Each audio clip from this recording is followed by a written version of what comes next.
Sir ये heritage tour guide के training programme में आपका बहुत बहुत स्वागत है सर। पोस्टेड था, अभी मेरा 1 महीने पहले यहाँ पोस्टिंग हुई है और मैं 2014 बैच का पीसीएस ऑफिसर हूँ टाइप एटीसी। साथियों जो है टूरिज्म जो है ये उत्तराखंड की समझो आपकी बहुत बड़ी एक जो है ताकत है और कभी ना ख़त्म होने वाली ताकत है। जैसे सूरज की ऊर्जा होती है उससे हम हमेशा लाभ लेते रहेंगे, उसी तरीके से ये टूरिज्म हमारे जो डेस्टिनेशन है ये भी है। अब ज़रूरत इस बात की है, हमारी गवर्नमेंट लगातार जो अपनी पर्यटन नीति के माध्यम से और विभिन्न कार्यक्रमों के माध्यम से पर्यटन के क्षेत्र में काम कर रही है, उसी का एक कंपोनेंट है ये कि हम लोकल लेवल पर, ग्राउंड लेवल पर, गांव लेवल पर पर्यटकों के लिए गाइड तैयार करें। और इसकी जरूरत हमेशा पड़ती है। जैसे मैं यहाँ पोस्टेड हुआ, मैं अभी गुत्तू गया, गंगी गया, तो मैं वहाँ मेरे को जाते ही मुझे ज़रूरत पड़ी।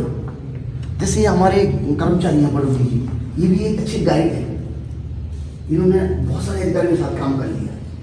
तो जरूरत पड़ती है अधिकारी को, भाई ये रोड कहाँ जा रही है, ये रास्ता कहाँ कट रहा है, ये नदी कौन सी है, ये पेड़ कौन कौन से हैं, समझ रहे हैं आप?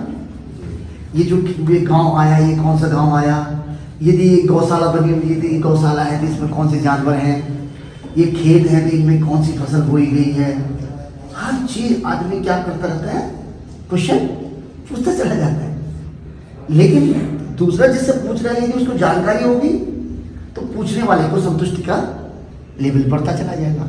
जैसे मैं इनको पूछता हूँ, चलो अभी हम जा रहे हैं यहाँ से गंगी वाली रोड पर, तो गुत्तू तक गए तो इतने पड़ाव आएंगे, इतने गाँव आएंगे रास्ते में, ये है, ये इंटर कॉलेज है, प्राइमरी स्कूल है, ये गाँव है, ये है, आजकल गेट में चल रहा है, सारी चीज़ें, कहीं पर झरना गिर रहा है, कोई पेड़ है, अलग अलग चीज़ें। तो एक गाइड का यही दायित्व होता है कि वह अपने साथ बैठे हुए व्यक्ति को जो जिज्ञासा है उनको क्या करता है, शांत करता है और उसको ये गाइड करता है कि अब वो स्टेशन आने वाला है, वहाँ पर हम ये देखेंगे, वहाँ पर ये देखेंगे। तो यही एक गाइड का दायित्व होता है। जिस मार्ग पर जाना है, डेस्टिनेशन ए से लेकर के और डेस्टिनेशन बी तक जाना है, तो इस बीच का हमको पता होना चाहिए कि हम कहाँ जा रहे हैं, कितना किलोमीटर है, वहाँ कैसे मौसम होता है, कितनी समुद्र तल से ऊंचाई होती है, वहाँ जाने के लिए तैयारी कैसे करनी पड़ती है।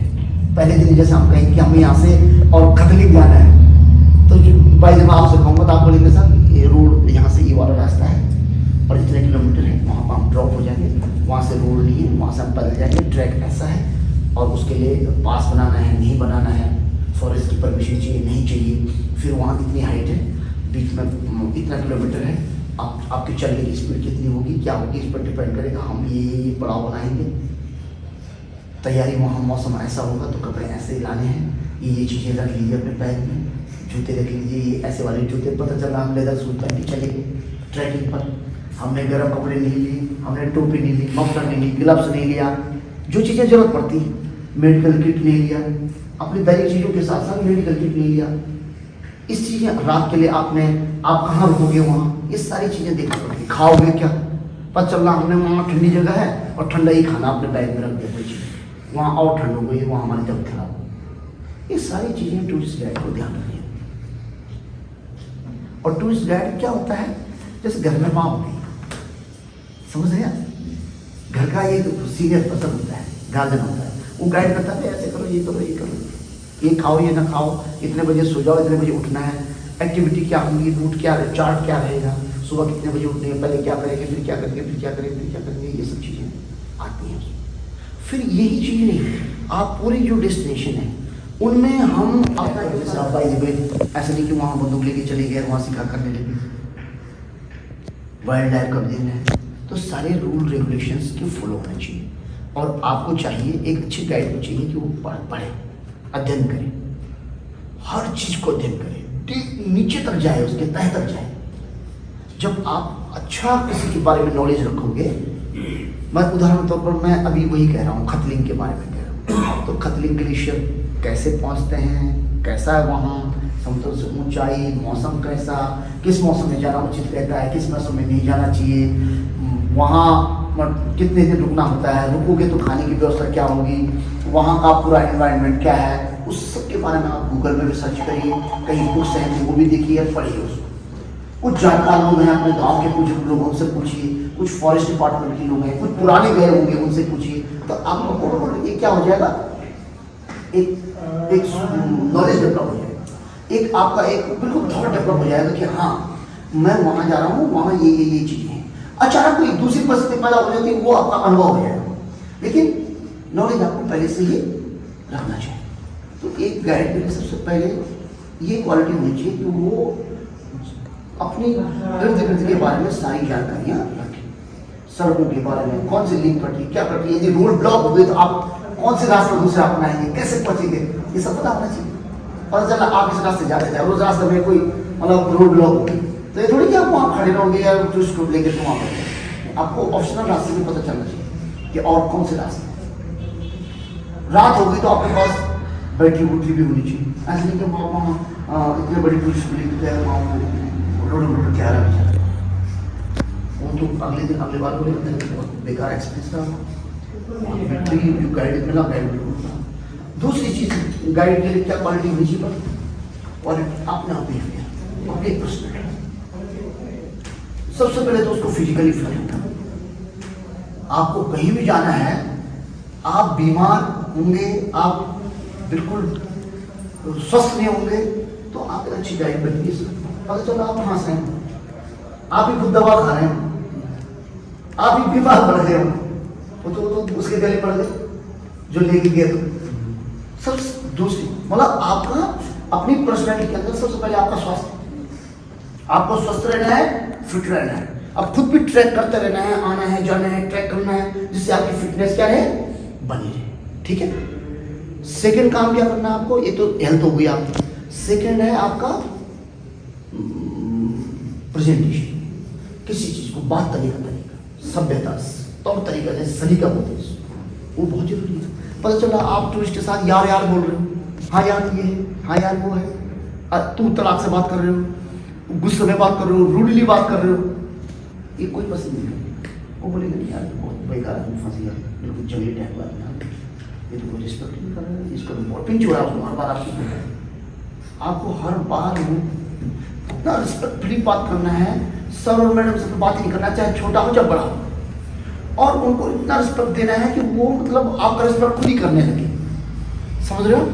आप जब किसी को रिस्पेक्ट करते हो तो दूसरा भी क्या करने लगता है, रिस्पेक्ट करने लगता है। ये तो किसी का गुस्सा होगा तो दूसरा गुस्सा होता है, ये तो ये स्वाभाविक से है। तो सेकेंड काम अपना व्यवहार, अपना तौर तरीका, अपनी बॉडी लैंग्वेज अच्छी रखनी है। बॉडी लैंग्वेज का मतलब आपका तरीका ही बेकार है हर चीज़ का, मतलब कोई भी स्टाइल है आपकी वो किसी को पसंद नहीं आता, चलने का ढंग, बोलने का ढंग, हाव भाव, जो भंगिमाएं होती है बॉडी की, किसी आदमी की नहीं होती है, क्या क्या हरकत कर रहा है नहीं होता। तो भाव होना, शरीर का जो पूरा ये बहुत अच्छा है। आंखों का एक्सप्रेशन बहुत इंपॉर्टेंट होता है।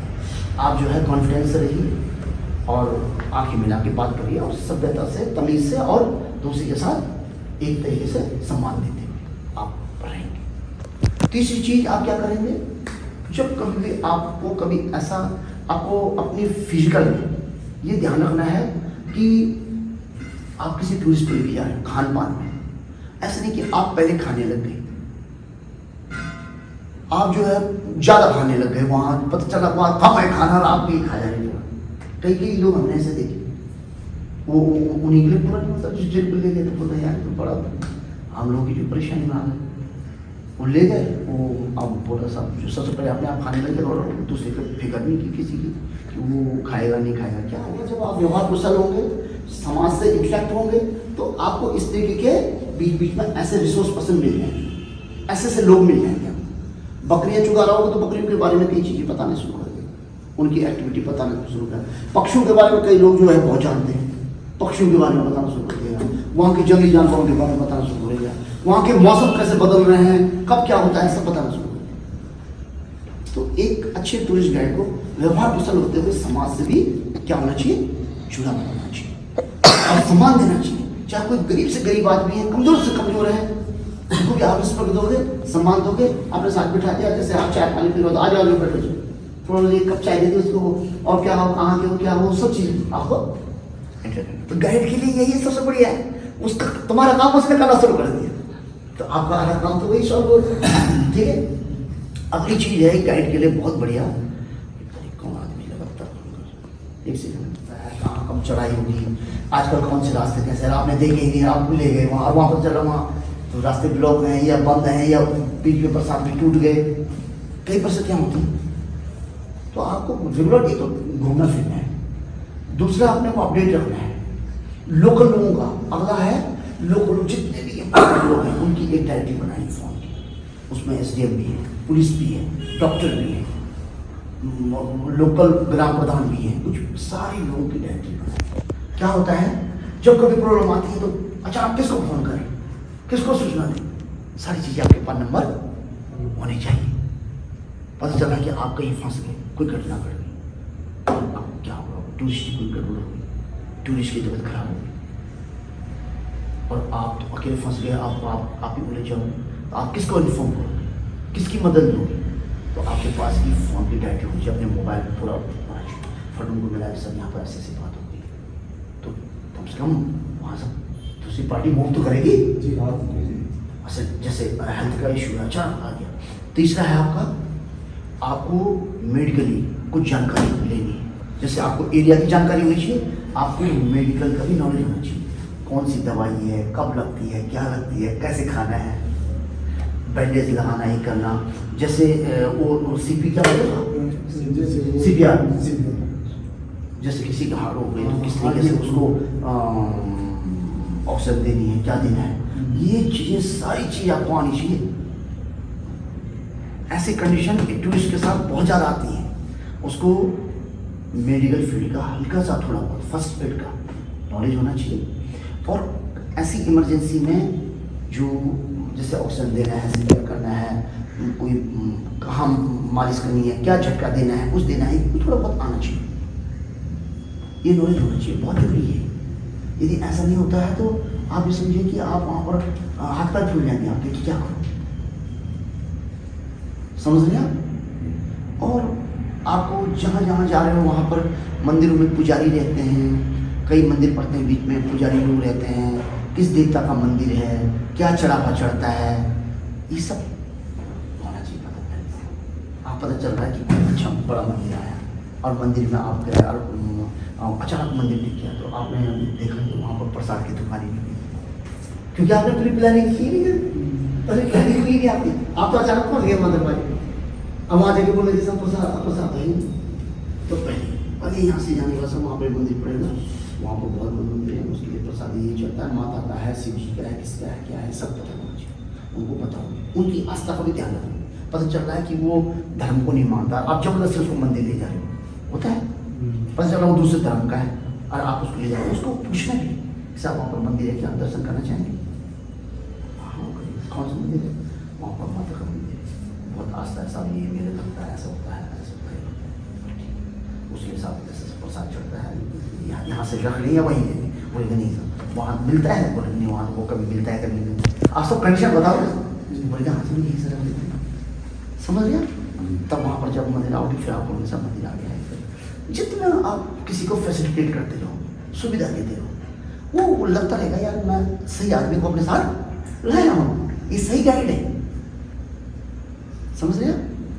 और जितना आपकी अगला है आपकी लैंग्वेज फ्लुएंसी, आपको जो लैंग्वेज है, या तो आपको वैसे तो यदि आपको इंग्लिश आती है तो और बहुत बढ़िया है, नहीं तो आपको हिंदी बहुत अच्छी है, और यदि कोई बोले आपसे कि पहाड़ी भाषा में भी कुछ सुनाओ तो पहाड़ी में भी आपको आना चाहिए, मतलब हम तो गढ़वाली हो सब लोग, तो पर जबरदस्ती किसी के सामने नहीं बोला जा सकता, यदि वो कहेंगे मतलब वो कंफर्टेबल है तो उसके साथ बोला जा सकता है, जो जिस भाषा में। यदि आपको अंग्रेजी आए तो अंग्रेजी सीखने का प्रयास करो, और भी एक अच्छा एक आपका प्लस पॉइंट हो, ठीक है। तीसरा आपको यदि कहीं हार्ड स्पॉट होता है, कहीं मतलब बहुत ज़्यादा चढ़ाई होती है, दम होता है, तो ये सब नॉलेज होना चाहिए पहले, आपने यदि पहले नहीं किया और आप गेस्ट को लेके चले गए, गेस्ट की तबीयत खराब हुई तो आपके गले पड़ जाएगी। यदि वहाँ लगेज लेके नहीं जाया जा सकता, कोई जानवर करना पड़ता है, घोड़ा या जो खच्चर, तो पहले से व्यवस्था करनी पड़ेगी। ऐसे नहीं कि जबरदस्ती तुम स्ट्रॉन्ग हो तो दूसरा भी स्ट्रॉन्ग होगा, ऐसे नहीं सोचा जा। आपको अपने हिसाब से नहीं सोचना है, किसके हिसाब से सोचना है? उसके हिसाब से, क्योंकि आप तो चले जाओगे, आपको तो उसको लेके जाना है, उसको लेके चलना है। इन बातों का ध्यान रखना है।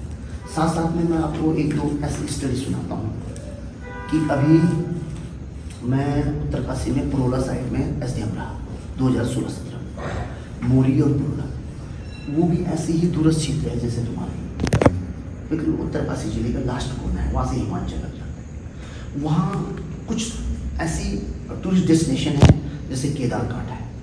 अभी तुम पढ़ोगे तो तुम्हें केवल इसी क्षेत्र तक सीमित नहीं रहना है, तुम दायरा बढ़ाओगे तो तुम पूरा उत्तराखंड के, उत्तराखंड से बाहर भी आप अपना कारोबार बढ़ा सकते हो। अब मैं तुमको जो स्टोरी सुना रहा हूँ, तो वहाँ पर केदारघाट है, हर की दून, रुपिन सुपिन पास, उसके बाद चांदसिल बुग्याल, उसके बाद नीचे आओ तो आपका जो है बहुत सारे मंदिर हैं, जो कि जखोल, जहाँ आपने देखा फिल्मों की बहुत शूटिंग होती है, जखोल है, उधर नाइटवाड़ है, इस साइड में बहुत सारे डेस्टिनेशन है। उधर हिमाचल की साइड जाओगे तो आपके बहुत ज़्यादा आपको जगह है। तो वहाँ एक सांकरी जगह है, सौर सांकरी। तो सांकरी में एक भगत सिंह रावत जी और चैन सिंह रावत है, उनका भतीजा। उन्होंने क्या किया, वो दोनों ने, चाचा भतीजा ने, उनकी उम्र हमारे ही इर्द गिर्द होगी, उन दोनों लड़कों ने बहुत अच्छा काम किया। वो भी ऐसी ही ट्रेनिंग ली थी उन्होंने 8-10 दिन की उत्तरकाशी में। उसके बाद उन्होंने अपना काम चालू किया। तो उन्होंने काम कैसे चालू किया पता है?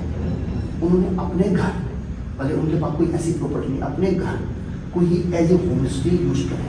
अपने में से 2-3 कमरों को एकदम से परफेक्टली, मतलब अच्छा बेड अच्छा हो, रंगाई पुताई करके ये सो फिट फुट कर, वहाँ मतलब केवल गेस्ट रहेंगे, फैमिली मेम्बर्स अदर जगह है। 2-3 कमरे उन्होंने अपने घर के तैयार किए और अपने घर की महिलाओं को भी ट्रेंड किया कि कैसे घर के पहनावा पहना जाता है। वहाँ का पहनावा ही बहुत गजब, आपने देखा बहुत गजब पहनावा।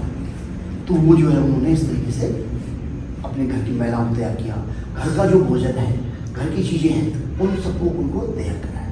अब लोगों से जैसे हमसे मिले, किसी और से मिले, तीसरे मिले, चौथे मिले, अपना बातें रखी चलूँगा कि कभी आप केदारघाट घूमने आओ, हर की दिन आओ तो हमें बताना, हमारा नंबर ले लो, ये ले लो।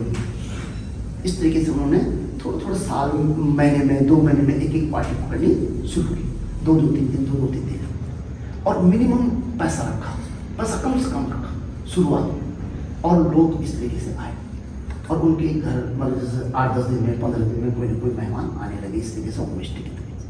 फिर उन्हें वो ले जाने लगे वहाँ, फिर 2-3 दिन का ट्रैक करके वहाँ नीचे, फिर अपने घर में रोके, फिर अपने घर वाले को सब पत्नी से, बहनों से खाना बनाया, उनको खिलाया, उस तरीके से उन्होंने अपना काम चालू। फिर जब उनका चलने लगा ढंग से, तो उन्होंने बाजार में कोई 1-2 होटल से टाइप कम हो गए। फिर वहाँ पर उन्होंने जब ज़्यादा आ गए तो वहाँ भी रहना शुरू किया। कुछ अपने गांव में पुराने घर लिए और उनकी भी रंगाई पिटा करके वहाँ भी रहना शुरू किया। देखते देखते उन्होंने अपनी वेबसाइट बनाई, और वेबसाइट बनाने के बाद अपना काम तरीके से शुरू किया। और बाहर की पार्टियाँ, जो स्कूल की बैच हैं, वो सब बुलाना शुरू किया। आज की भगत सिंह रावत और चैन सिंह रावत उस इलाके में, मुझे लगता है कि पर मंथ 10 लाख से ऊपर का मसला हुआ, 10 लाख हर महीने, समझ लो। उनका होटल ही इतना बड़ा होटल बन गया है वहाँ कि कम से कम 35-40 करोड़ का बहुत बड़ा स्वर्गरोही के नाम से, आप उसमें गूगल में सर्च करोगे भगत सिंह रावत सांकरी में, तो आप पूरी उनकी एक्टिविटी देखिए। वो विंटर वो भी कराते हैं, बर्फ में भी ले जाते हैं। अब उनकी, जब उन्होंने उस पूरे इलाके में एक ऐसा टूरिस्ट को ला करके मुंह खड़ा कर दिया जहाँ कोई जाता ही था। आज की डेट में सौर सांकरी और पूरे इलाके में पता क्या हाल है, एक खेत खाली, सब खेत में टैंक लगे, और कोई भी घर पर गौशाला कोई खाली नहीं, सारी गौशालाओं में लगाई पता करके टूरिस्ट रहते। इतना शानदार काम है, उन्हीं का नहीं, पूरे गांव का, पूरे इलाके का। और बाहर के लोगों ने पूरी ज़मीनें खरीदी और वहाँ जो है टेंट सिस्टम शुरू हो गया, इतना टूरिस्ट आ गया पर डे। आज की डेट में पर डे इस समय जाओगे आप तो वहाँ जो है कम से कम आज ही आज में 500-700 लोग बैठे होंगे, इतना टूरिस्ट। सब रुकने वाले, रात रुकने वाले, 3-3, 4-4 दिन, 5-5 दिन। बीच में जब जाएंगे उनकी कम से कम उनकी 300-400 उन्होंने टेम्पो ट्रेवल करी, ऐसे 3-4 उन्होंने होटल भी खरीदना पड़ा उन्होंने, घोड़े खच्चर खरीदे, लड़के रखे उन्होंने दुनिया भर की वो दिया। तो क्या स्टार्टिंग कहाँ से की मैंने तुम्हें पता, समझ गया हूँ ना। अब मैं उन्हीं से जुड़ा हुआ एक और बताता हूँ। एक हमारे मित्र हैं देहरादून में, उन्होंने क्या हुआ कि उनका लड़का बीटेक कर रहा था, तो उन्होंने कहा कि ऐसा जरा आज हमारे घर चलना है। मैंने कहा क्यों, क्या बात है? बोला नहीं चलना है। मैंने कहा बोला आज रात में खाना खाएंगे ना, आप चलिए आप। तो उन्होंने गाड़ी में बताया उनका लड़का है बड़ा वाला रजत नाम रावत, रजत जो है फालतू के पढ़ाई में उसको जरा समझाना। मैंने कहा ठीक है, मैंने कहा ठीक है चलो। तो मैंने जो है उनके घर गया तो वो जो है 9 बजे के लगभग 9:15 बजे मेरे को आया हो कहीं से भटकते ऐसे लंबा सा लड़का पतला सा आया और ऐसे आ गया होगा। मैंने कहा उसने प्रणाम किया, जानता था। मैंने बैठा दिया उसको पता नहीं मैं क्यों आया क्या है। मैंने बैठ गई और क्या चल रहा है, क्या कर रहा हूँ, कुछ नहीं, बीटेक में एडमिशन ले रखा है। ऐसे बोला बीटेक कर रहा हूँ, बीटेक में एडमिशन ले रखा है और ये है। मैंने कहा अच्छा। तो मैंने कहा क्या क्या कर रहा है, पढ़ाई अच्छी चल रही है? बोला तो जी मेरा पढ़ाई में मन नहीं लगता है। मैंने क्यों है? बोला मैंने करना क्या चाहता है? बोला अंकल जी मैं तो पहाड़ों से बहुत प्यार करता हूँ, मैं तो पहाड़ों में रहना चाहता हूँ, देहरादून में रहना चाहता हूँ। मैंने कहा यार तो गजब आदमी, अलग आदमी लग रहा है। बोला मुझे पहाड़ों से बहुत प्यार है और मैं यहाँ नहीं रहना चाहता, मैं बीटेक करना चाहता हूँ, ये ज़बरदस्ती कर रहे हैं इसलिए चल रहा है ठीक। तो मैंने कहा तू पहाड़ों से प्यार करना चाहते, कहाँ जानता है पहाड़ों में, बता दे। तो बचपन से यही पढ़ा है, पहाड़ कहाँ जानता है? तो घरवाली का चुप था। मैं तो चल मैंने पता तो अपने गांव से आया बताओ, हमारी पौड़ी चले गए, कहाँ गया उसने सब जगह पता नहीं। फिर मैंने कहा चमोली बता, वहाँ का मैं तो ऐसे ही लग चुका हूँ जो सीवाड़ी साइड। तो उसने सारे ट्रैक बता दिए। मैंने उत्तरकाशी और सारे पिथौरागढ़ सब, मैंने कहा तो मैं तो सब घूम रहा हूँ। मैंने कब घूमा? मैं तो निकल जाता हूँ 20-20 दिन, 1 महीने में आता हूँ। तो मैंने कहा तभी तो बड़ी परेशान होती हमारे घर वाले, ये बहुत परेशान होते। मेरा तो शौक है वो घूमना, मैं तो चला जाता हूँ। मैंने कहा यार तो क्या करता है यार, ऐसा क्यों कर रहा है? बोले नहीं अंकल जी मेरे को तो ट्रैकिंग का शौक है, मैं पहाड़ों से बहुत प्यार करता हूँ, मैं तो इसी में अपना भविष्य सोचता हूँ, लेकिन ये लोग नहीं मेरे बता रहे हैं। चल मैंने कहा ठीक। तो चल मैंने कहा ठीक है यार तेरा यदि ऐसा सोच है तो मैंने कहा कल मेरी छुट्टी है, आज कल अब परसों सुबह मैं जाऊँगा। मैं वही था प्रोग्राम में। मैंने कहा ऐसा है तो सुबह परसों 5 बजे रेडी रहना, अपना कपड़े वपड़े सब ठीक है, अपना पिट्ठू मैंने कहा तैयार रहना, सुबह 5 बजे मुझे मैंने कहा वहाँ पर मिलना रही हो। मैंने कहा मेरे साथ चलिए। और ठीक कहाँ जाना? मैंने उत्तरकाशी पर ठीक है, वो पहाड़ों में खुश हो जाओ, पहाड़ों में जाना है ठीक है चल भाई। तो मैंने एक कल्याण सिंह रावत जी हैं, मैती आंदोलन के प्रेरित, उनको पद्मश्री भी मिला है। आप पर्यावरण में पढ़ोगे तो ये सब चीज़ें आपको डेफिनेटली आपकी सब लोकल पता होनी चाहिए। एक टूरिस्ट गाइड इस इलाके के जो तो बड़े इंपॉर्टेंट लोग हैं जिन्होंने कंट्रीब्यूशन किया, चाहे लिटरेचर में किया, इन्वायरमेंट किया, कुछ किया, सब पता होना चाहिए आपको। उनके बारे में यदि पूछे तो सब पता होना चाहिए आपको। पता चला तो बोला भाई इंद्रमणि पटौड़ी जी के बारे में बताओ, तो कुछ 2 शब्द नहीं बता पाए, बात करते करते चल रहे ना। तो ऐसे ही वो मैती जी जो है वो, उनको भी बोला मैंने भाई साहब चलो घूमने चलो, तो हाँ ठीक है। तो वो मैं था अपना भाई मेरा ड्राइवर और मैंने वो रजत तैयार कर चले हम यहाँ से मसूरी के रास्ते जाते नीचे यमुना पुल और नेट वाली को वहाँ से डामटा होते हुए नौवा से प्रोला में हमारा एसटीएम का आवास था, वहाँ गए। तो 2-3-4 दिन मैंने उसको अपने साथ ही घुमाया, ऑफिस यहाँ गाँव वहाँ गाँव यहाँ गाँव, ऐसे अपनी गाड़ी में घूमते रहते। तो उसने देखा यार कि जो है हम लोग ऐसे रहते हैं, लोगों को काफ़ी इंपॉर्टेंट काम आए जाते थे, चेक करते हैं, तो ये सब बातें। अब कुल मिलाकर की जो है 3-4 दिन बाद चल मैंने कहा मैती जी को कल्याण सिंह ने कहा मैंने इसको वहाँ छोड़ के आते हैं। तो वहाँ से करीबन 35 किलोमीटर मोरी और 35 किलोमीटर 25 किलोमीटर सांकली 50-60 किलोमीटर तो वहाँ सांकली हम उसको गए। और रावत भगत सिंह रावत को मैंने पहले ही बोला था मैं तेरे लिए एक लड़का ला रहा हूँ, तेरे लिए एक लड़का ला रहा हूँ, इसको तो नहीं रखना है आपने। और उसने कहा था चल तो पहले दिन तो भगत सिंह रावत ने उसको अंडरस्टिमेट किया और उसको जो है ऐसे ही वैसे काम दे दिया, मतलब जैसे साफ सफाई करनी कर सफाई चल होटल में वहाँ उसमें। तो उसके बाद हो गया हम भी उसको छोड़ गए भागे। तो करीबन 1 हफ्ता 10 दिन बाद हम जो है फिर वहाँ हमारा कोई सरकारी काम पड़ा था, वहाँ गए। तो वहाँ गए तो मैंने देखा तो रजत जो है मैनेजर की कुर्सी पर बैठा हुआ। अरे मैंने कहा तो थोड़ी सी बॉल की चेयर पर बैठा हुआ भाई है। तो आया तो मैंने बना समझा बोली मैं सुधी समझ बोली बॉस मालिक से बोला ना कि पहले दिन भाड़ा मजी पहला 3 दिन बोले दिन भाड़ा मजी। अच्छा अरे बोल समझा बोली पहले समझा अच्छा पर मैं तू धक्का वार तो बहुत कौन बार दिन गए कि सब कुछ होता है और इसके बराबर कोई है ही नहीं। ये सुनी फिर इसने मुझसे बात करनी शुरू की, फिर पता चला जिंदगी करती फिर इसने जो दिखाया तो सब कुछ कोई मैनेजर बना दिया उसको 1 हफ्ते के अंदर। और आप उसका काम बहुत अच्छा चला। फिर भगत सिंह रावत ने पूरा वहाँ छोड़ दिया उसके हवाले, अपने आप को दिल्ली में बैठ गया।